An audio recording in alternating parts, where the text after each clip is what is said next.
आज के इस महत्वपूर्ण कार्यक्रम में जहां हम साइबर अपराध और बालिकाओं की सुरक्षा जैसे गंभीर विषयों पर चर्चा करने जा रहे हैं। इस डिजिटल युग में बढ़ते साइबर अपराध और बालिकाओं की सुरक्षा के प्रति जागरूकता फैलाने हेतु आयोजित इस कार्यक्रम में पधारे सीओ सिटी श्री शुभम तोडी सर और सभी प्रतिनिधियों को हम सादर स्वागत करते हैं। साइबर अपराध के विरुद्ध जागरूकता और बालिकाओं की सुरक्षा के सशक्त बनाने के इस अभियान में हमारे साथ जुड़ने के लिए हम आपका हार्दिक अभिनंदन एवं स्वागत करते हैं। आज हम हमारे मेहमान मिस्टर शुभम तोडी सर से जानेंगे उनका सफर, उनके अनुभव और यह कि एक नया शहर किस तरह नई सीख देता है। तो चलिए शुरू करते हैं आज की खास बातचीत। थैंक यू आपका। मैं शुभम तोडी हूँ। मैं 2016 बैच का पीपीएस हूँ और आजमगढ़ में सीओ सिटी और ट्रैफिक के पद पे यहाँ कार्यरत हूँ। अभी सर से बहुत सारी बातें करेंगे। सबसे पहले लेते हैं एक प्यारा सा म्यूजिकल ब्रेक। तो सुनते रहिए 90.4 half lemon radio RJ Gauri और आरजे वैभवी के साथ। Stay tuned. Welcome back to the 90.4 half lemon radio पे। मैं हूँ आपके साथ आरजे गौरी। सर बहुत बहुत स्वागत है हमारे स्टूडियो में। सर बहुत सारे सवाल हमारे मन में हैं, आपसे करूँगी साइबर क्राइम और गर्ल सेफ्टी को लेकर। स्वागत है। सर साइबर अपराध क्या है और आज के समय में ये इतना खतरनाक क्यों बन गया है? देखिए, जैसा आप सभी जानते हैं कि आज के समय में ज़्यादातर वक्त हमारा ऑनलाइन किसी ना किसी माध्यम से, हम अपने लैपटॉप के माध्यम से, अपने कंप्यूटर के माध्यम से, अपने फ़ोन के माध्यम से we are expose to the rest of the world over internet. Internet के माध्यम से हम सोशल मीडिया प्लेटफॉर्म्स पे या डिजिटल पेमेंट करते समय या अपनी बात एक दूसरे से, एक व्यक्ति से दूसरे व्यक्ति तक पहुंचाते समय किसी मैसेजिंग ऐप के माध्यम से या विभिन्न और भी तरीकों से हम अपना बहुत सा काम या बहुत सा समय अपना दिन भर में सोशल मीडिया पे और इंटरनेट पे हम अपना बिताते हैं। तो जैसा कि आप सभी जानते हैं कि जिस जगह पे हम ज़्यादा अपना टाइम बिताते हैं वहाँ हर प्रकार के लोग होते हैं, अच्छे लोग भी होते हैं और अपराधी प्रवृत्ति के लोग भी होते हैं। तो ऐसे अपराधी प्रवृत्ति के लोग जो इस इंटरनेट में यानी डिजिटल वर्ल्ड में आपके साथ कोई भी क्राइम करने का प्रयास करते हैं, इसी क्राइम को जो है साइबर क्राइम की कैटेगरी में रखा जाता है। और इसमें कई प्रकार के अपराध किए जा सकते हैं। फाइनेंशियल अपराध भी होते हैं जो आपके डिजिटल वॉलेट, बैंक अकाउंट या आपके डिजिटल मनी को चोरी करने का या अपने पास लेने का प्रयास करते हैं। और इसके अलावा भी और भी बहुत सारे क्राइम जो है साइबर वर्ल्ड में होते हैं, जैसे स्टॉकिंग है या किसी की निजी जानकारी, डेटा को चुराना या किसी को हैरेस करना, किसी को मॉक करना या किसी की प्राइवेसी को लीक करना, ये और वुमेन रिलेटेड क्राइम भी। तो इस प्रकार के बहुत सारे क्राइम साइबर क्राइम की कैटेगरी में आते हैं। सर साइबर अपराधी साधारण लोगों को किस तरह फंसाते हैं? देखिए, जैसा मैंने अभी आपको बताया कि ये एक बहुत ही बड़ा कंटेक्स्ट है और इसमें बहुत n नंबर ऑफ क्राइम है जो हो रहे हैं। जैसा इसमें एक कैटेगरी हम पकड़ सकते हैं, जैसे फाइनेंशियल क्राइम। आप जब भी अपना बैंक अकाउंट एक्सेस करते हैं ओवर द इंटरनेट, तो हम अभी एक पासवर्ड, 8 या 10 अंकों का एक पासवर्ड होता है और एक ओटीपी होता है। उसके भरोसे हमारी लाखों करोड़ों रुपए का ट्रांजैक्शन उस एक डिजिटल सिग्नेचर के माध्यम से हम करते हैं। तो बहुत सारे ऐसे साइबर क्रिमिनल्स हैं जो आपकी वो सेंसिटिव इंफॉर्मेशन को किसी ना किसी तरीके से आपको भ्रम में डाल के, आपको आपके साथ चीट करके, आपको छलावा दे करके या आपको बेवकूफ़ बना करके वो जानकारी आपसे हासिल करने का प्रयास करते हैं। और फिर वो डिजिटल जानकारी, जो आपका डिजिटल फुटप्रिंट है या डिजिटल जो सिग्नेचर है आपका, जो आपको इम्पर्सोनेट करता है उस डिजिटल प्लेटफॉर्म पे, उसके माध्यम से वो आपका पैसा चुराते हैं। ये एक कैटेगरी हो गई। दूसरी कैटेगरी हो गई जो हमारे वुमेन रिलेटेड क्राइम की। आप जो हमारे वुमेन यूज़र्स हैं उनकी डेटा, सेंसिटिव इंफॉर्मेशन को अपने पास ले लेना, फिर उनको ब्लैकमेल करना या फिर उनको ओवर द इंटरनेट उनको वायरल कर देना, ये एक अलग कैटेगरी हो गई। तो ये जैसा मैंने अभी आपको बताया कि ये अलग अलग तरीकों के मोडस ऑपरेंडी से ये ऑपरेट करते हैं और सबका अलग अलग ऑब्जेक्टिव होता है। सर भारत में साइबर अपराध के मामलों में किस प्रकार का बदलाव देखने को मिल रहा है? जैसा कि number of users over the internet India में बहुत ही ज़्यादा और बहुत कम समय में बहुत एक्सपोनेंशियल ग्रोथ हुई है। आज के समय में एक साधारण सा रिक्शा चलाने वाला व्यक्ति भी इंटरनेट पर एक्टिव है।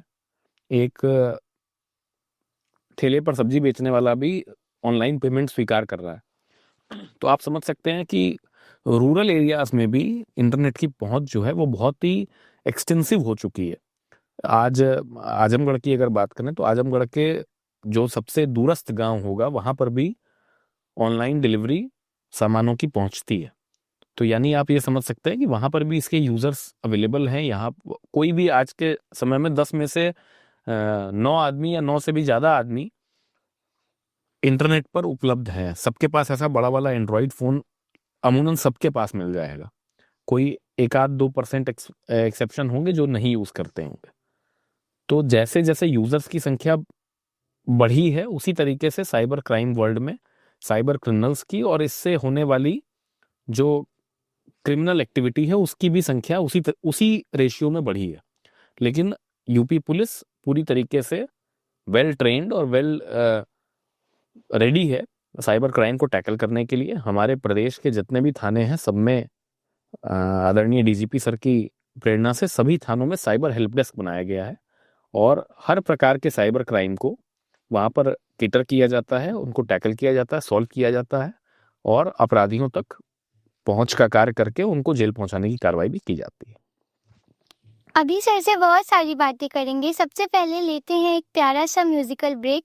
तो सुनते रहिए 90.4 half lemon radio RJ Gauri के साथ। Stay tuned. हाय, मैं वैभवी दुबे एक बार फिर से इस शो में आपका स्वागत करती हूँ। हमारे साथ यहाँ मौजूद सीओ आजमगढ़ शुभम तोदी सर।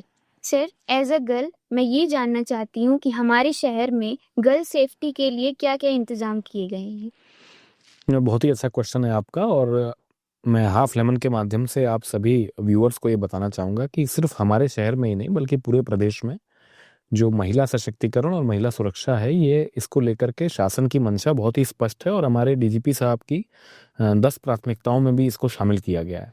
इसी को लेकर के हर थाने पर, प्रदेश के हर थाने पर मिशन शक्ति केंद्र की स्थापना की गई है और महिला हेल्प डेस्क हमारा पहले से चल रहा था जिसमें कोई भी महिला अपनी समस्या को लेकर के आ सकती है, चाहे वो किसी भी एज की हो, और वो उस अपनी समस्या वहां रजिस्टर करा सकती है और विदिन 24 आवर्स उस समस्या पर एक्ट करते हुए जो भी विधिक कार्रवाई है वो हमारे द्वारा की जाती है।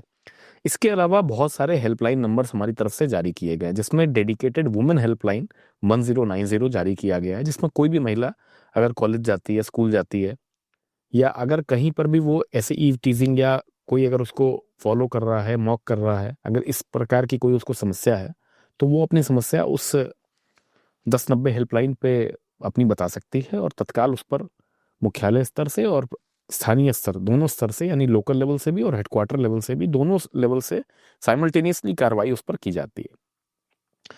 इसके अलावा एक बहुत अच्छी पहल हमारे आदरणीय एसएसपी साहब द्वारा जनपद आजमगढ़ में चलाई जा रही है। हमारे प्रत्येक थानों में एंटी रोमियो स्क्वाड का गठन किया गया है जो सुबह और शाम दोनों ही टाइम सभी स्कूल्स के बाहर, सभी कॉलेजेस के बाहर, सभी पार्क्स के बाहर और जो पब्लिक एरियाज हैं उनके बाहर इस प्रकार के ऐसे जो लोग जो महिलाओं पे अभद्र टिप्पणी करते हैं या जिनको छेड़खानी करने का प्रयास करते हैं ऐसे लोगों पर सख्त दृष्टि रखती है और ऐसे लोगों को फिर तत्काल वहां पर अरेस्ट करके और कठोर कार्रवाई वहां पे की जाती है।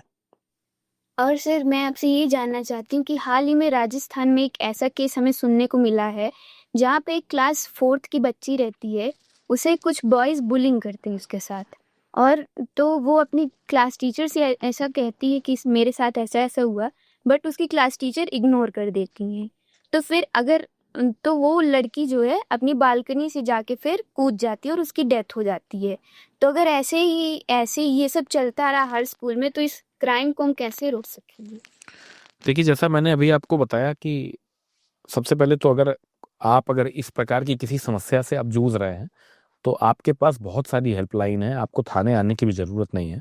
आप डेडिकेटेड हेल्पलाइन 1090 जो महिला हेल्पलाइन के नाम से भी है, 1090 कह करके भी वो प्रसिद्ध है, उस पर आप अपनी शिकायत दर्ज करा सकते हैं। इसके अलावा 112 पर भी आप अपनी शिकायत बता सकते हैं। इसके अलावा एक चाइल्ड हेल्पलाइन, जैसा आपने बताया कि ये स्कूल की बच्ची के साथ ये घटना हुई थी, तो चाइल्ड हेल्पलाइन, क्योंकि बच्चे अपनी बात ठीक तरीके से एक्सप्रेस नहीं कर पाते हैं और कई बार ऐसा होता है कि वो अपनी पूरी बात नहीं बता पाते, संकोच की वजह से या डर की वजह से, तो उसके लिए अलग से 1098 यानी 1098 एक अलग से चाइल्ड हेल्पलाइन अलग से जारी की गई है, जहां स्पेशलिस्ट उन कॉल्स को अटेंड करते हैं जो कॉल्स इन पर आती है।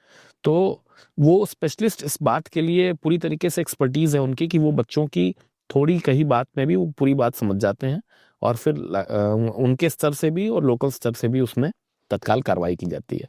ये हाफ लेमन के माध्यम से मैं सभी को इस बात के लिए प्रेरित करना चाहूँगा कि सभी पेरेंट्स भी जो इस इंटरव्यू को भी सुन रहे हैं, वो ज़रूर अपने बच्चों से कंटिन्यूअस वार्तालाप करते रहें, उनसे कम्युनिकेशन ब्रेक ना होने दें, उनसे स्कूल से आने के बाद भी पूछें कि उनका दिन कैसा रहा, और उनसे बातचीत बिल्कुल बनाए रखें। ऐसा नहीं होना चाहिए कि आपको अपने बच्चों से बात करे हुए भी 1-1.5 महीना बीत गया।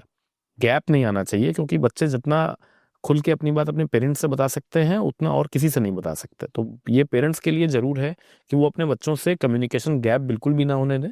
आप अपने बिजी शेड्यूल में से भी अपने बच्चों के लिए टाइम निकालें और उनसे बातचीत जरूर करें, खासकर यंग बच्चों से। और कोई भी अगर इस प्रकार की कोई आप समस्या पाते हैं तो तत्काल आप नज़दीकी थाने पे संपर्क करें, निश्चित तौर पे कठोर कार्रवाई उसमें की जाएगी। सर, तो जैसा अभी अगर किसी गर्ल्स का कोई फॉलो कर रहा हो या उसे टीज कर रहा हो, तो हमें पता ही है हम हेल्पलाइन नंबर पे कॉल करेंगे। तो उस टाइम अगर वो हेल्प आने में हमें टाइम लग रहा है, मिलने में हमें टाइम लग रहा है, तो हम उस टाइम क्या करें? बहुत ही अच्छा क्वेश्चन है आपका कि अगर आप कहीं जा रहे हैं और ऐसा आपको लगता है कि कोई आपको फॉलो कर रहा है, कोई आपका पीछा कर रहा है, या कोई आप पे मतलब अनकंफर्टेबल सिचुएशन में आपको डाल रहा है, तो तत्काल सबसे पहले तो अगर आप किसी सुनसान जगह पे हैं तो पहला रिस्पॉन्स आपका होना चाहिए कि आप कोई ऐसे स्थान पर आने का प्रयास करें जहां कुछ लोग और मौजूद हों। इसके लिए आप अगल बगल कोई अगर कोई दुकान खुली है, कोई अगर अगल बगल कोई आपको घर दिखाई दे रहा है, तो आप वहां तत्काल मदद मांगने में बिल्कुल संकोच ना करें। इसके अलावा हर 500 मीटर पर कोई ना कोई पुलिस का बूथ या कोई ना कोई चौकी या कोई ना कोई थाना जरूर आपको उपलब्ध हो जाएगा। नहीं तो हमारी 112 की गाड़ियां, जो पुलिस हेल्पलाइन, जो पीसीआर वैन है हमारी, वो पीआरवी वैन्स, वो शहर में पूरे समय चक्रमण करती रहती है। तो कहीं ना कहीं आपको हमारी व्हीकल्स जरूर नजर आ जाएंगी। आप बिल्कुल निसंकोच उनसे भी सहायता मांग सकते हैं। इसके अलावा आप 112 पे अगर अपनी बात बताते हैं, अगर आपका कॉल डिस्कनेक्ट भी हो जाता है, तो हमारे डिस्ट्रिक्ट का response time is less than 8 minute, यानी 8 मिनट से भी कम में आपके पास जो पीआरवी 112 की गाड़ी है वो आपके पास पहुंच जाती है। तो ये बहुत 8 मिनट समय होता है, लेकिन बहुत कम समय होता है।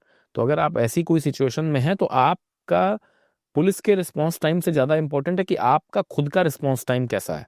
हम कई बार सोचते हैं कि अच्छा चलो कोई बात नहीं है, कोई खास बात नहीं है, लेकिन ऐसा बिल्कुल नहीं करना चाहिए। अगर आपका सिक्स सेंस आपको कह रहा है कि आप किसी अनकंफर्टेबल सिचुएशन में हैं, अगर आपको कोई व्यक्ति से खतरा हो सकता है, तो बिल्कुल पुलिस की मदद लेने से न चूकें। आप तत्काल 112 मिलाएं और सहायता पाएं।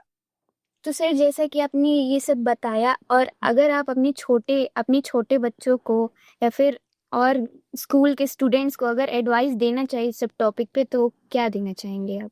बिल्कुल यही एडवाइस मैं उनको देना चाहूँगा कि कई बार ऐसा होता है कि हम ये खुद पुलिस से मदद मांगने में डरते हैं। हमें लगता है कि पता नहीं, हो सकता है आके मुझे ही डांटने लग जाएं, हो सकता है कि हम पुलिस वाले से एक डर का सेंस होता है। जब मैं सर्विस में नहीं था तो हमारे भी मन में था, ये एक आम बात है, लेकिन ये डर हमें निकालने की ज़रूरत है। और पुलिस को कोई अदर पार्टी समझने से बेटर है कि आप उसे अपने फैमिली का पार्ट माने। जैसे आपके परिवार की सुरक्षा करने की जिम्मेदारी जो घर के बड़े बुजुर्ग हैं, जो आपके पिताजी हैं, उनकी है, ठीक उसी तरीके से समाज की सुरक्षा करने की जिम्मेदारी हमारी है। तो आप हमें अपना फैमिली मेंबर माने, और आप बिना किसी संकोच के, बिना किसी भय के, बिना किसी हेजिटेशन के और हमसे संपर्क करें। और फिर उसके बाद आप खुद महसूस करेंगे कि कितने कम समय में और कितनी इफेक्टिव कार्रवाई की गई, और आपको जो भी आपकी समस्या थी उसको दूर किया गया। अभी हम सर से बहुत सारी बातें करेंगे। पहले हम लेते हैं एक म्यूजिकल ब्रेक। तो सुनते रहिए 90.4 half lemon radio, RJ Vaibhavi के साथ। Stay tuned. सर, चलते चलते हम एक क्वेश्चन और पूछना चाहते हैं कि अगर हम सिविल सर्विस में जाना चाहें तो हमें क्या करना होगा, क्योंकि एक्चुअली टाइम बहुत कम है। तो बहुत ही अच्छा क्वेश्चन है आपका। और आप सभी जो भी लोग आगे सिविल सर्विसेज की तैयारी कर रहे हैं, या आगे पुलिस डिपार्टमेंट में आना चाहते हैं, या किसी भी डिपार्टमेंट में आप कोई ऑफिसर बनना चाहते हैं, तो सबसे पहले तो you should feel like an officer. आप आज से ही अपने आप को एक पुलिस ऑफिसर या जो भी आप बनना चाहते हैं वो आप फील करना शुरू कर दीजिए। आपकी आधी मंजिल तो उसी में आप क्लियर कर लेंगे। और उसके बाद सबसे बेसिक चीज़ किसी भी एग्ज़ाम की प्रिपरेशन के लिए होती है कंसिस्टेंसी। तो अगर आप लगातार छोटा ही कदम लेंगे, रोज़ लेंगे, लेकिन अपनी मंजिल की दिशा में अगर आप एक छोटे-छोटे स्टेप लेकिन डेली अगर लेते जाएंगे तो एक दिन ज़रूर आपको आपकी मंजिल मिलेगी। और सिविल सर्विसेज के लिए भी यही चीज़ है कि आप बिल्कुल रेजिलिएंट रहें, कंसिस्टेंट रहें अपने लक्ष्य के लिए। आप छोटी-छोटी प्रिपरेशन रोज़ करते रहें। जैसा कि सभी जानते हैं कि 3 पार्ट्स में हमारा एग्ज़ाम होता है, प्रिलिमिनरी, मेंस और interview. And you should cross all the 3 exams in a row. यानी एक बार में आपको तीनों एग्ज़ाम की तैयारी करनी होती है। एक बार में तीनों एग्ज़ाम क्लियर होने पे ही आप थ्रू होते हैं। तो आप पहले दिन से ही अपने आप को लास्ट स्टेज के एग्ज़ाम यानी इंटरव्यू के लिए आप प्रिपेयर करिए। किसी भी टॉपिक को आप पढ़िए तो बिल्कुल इन डेप्थ पढ़िए, सुपरफिशियल पढ़ाई बिल्कुल मत करिए। जो किसी भी एग्ज़ाम में पूछे गए जो प्रीवियस ईयर्स के क्वेश्चंस हैं उनके आधार पे आप एक अपने दिमाग में किसी भी टॉपिक का एक आउट फ्रेम बना लीजिए कि किस गहराई तक से क्वेश्चंस पूछे जाते रहे, और उसी तरीके से उस टॉपिक को पढ़ने की कोशिश करिए। नोट्स अपना बनाइए। और यही छोटी छोटी ट्रिक्स हैं, ये छोटे छोटे टिप्स हैं जिनको लेकर के आप बिल्कुल मेरी शुभकामनाएं हैं आप सभी के साथ में। और अभी हमारे यहाँ आजमगढ़ पुलिस लाइन में और पूरे स्टेट में, जैसा कि अभी सबको पता भी है, 60,000 कांस्टेबल्स की रिक्रूटमेंट हुआ था, जिसमें हमारे आजमगढ़ में 600 लेडी कांस्टेबल्स की ट्रेनिंग चल रही है आजमगढ़ पुलिस लाइन में। तो आप सभी का हार्दिक स्वागत है। आप कभी भी आए तो ज़रूर उनसे इंटरेक्ट भी कर सकते हैं और ये देख सकते हैं कि उनकी ट्रेनिंग कैसी होती है, क्योंकि 1 साल की रिगरस ट्रेनिंग के बाद ये लोग फील्ड में जाते हैं। तो अभी वो ट्रेनिंग इनकी चल रही है और बहुत टफ ट्रेनिंग होती है पुलिस कांस्टेबल्स की भी और सभी ऑफिसर्स की भी। तो इसको भी देख के आपको एक अच्छा आइडिया लगेगा, यू विल फील मोटिवेटेड। और मेरी शुभकामनाएं हैं आप सभी के साथ। थैंक यू सर हमारे स्टूडियो में आने के लिए और हमसे बातचीत करने के लिए। हमने आपसे बहुत सारी जानकारियाँ प्राप्त की हैं। Thank you sir. तो सुनते रहिए 90.4 FM हाफ लेमन रेडियो, क्योंकि ये चटपटा है।